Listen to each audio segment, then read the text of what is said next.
Forces نے بلوچستان میں مزید 22 دہشت گردوں کو انجام تک پہنچا دیا۔ 3 روز میں مارے گئے دہشت گردوں کی تعداد 177 ہو گئی۔ دہشت گردوں کے سہولت کاروں کو بھی بھاری مالی نقصان کا سامنا کرنا پڑا۔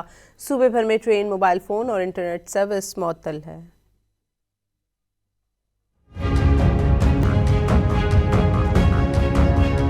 بلوچستان میں معصوم شہریوں کو نشانہ بنانے والے دہشت گردوں کے خلاف سیکیورٹی فورسز کے جوانوں کے آپریشنز جاری ہیں۔ مزید 22 ملک دشمن ٹھکانے لگا دیے گئے۔ 3 روز میں مارے گئے دہشت گردوں کی تعداد 177 تک جا پہنچی۔ 6 سیکیورٹی فورسز کے اہلکار اور 33 عام شہری شہید ہوئے۔ دہشت گردوں کے سہولت کاروں کے گرد بھی گھیرا تنگ کر دیا گیا۔ صوبے بھر میں ٹرین سروس تیسرے روز بھی بند ہے۔ بیشتر علاقوں میں موبائل فون اور انٹرنیٹ سروس بھی معطل ہے۔ پولیس نے دہشت گرد حملے کے دوران سرکاری املاک کی لوٹ مار کو دہشت گردی قرار دیتے ہوئے سامان واپس کرنے کی مہلت دے دی۔ پولیس نے باور کرایا کہ 48 گھنٹے کے اندر لوٹی گئی موٹر سائیکل، رکشے اور گاڑیاں واپس نہ کرنے والوں کے خلاف دہشت گردی کے دفعات کے تحت مقدمات درج کیے جائیں گے۔ مقررہ وقت میں سامان واپس کرنے والوں سے کوئی سوال نہیں کیا جائے گا۔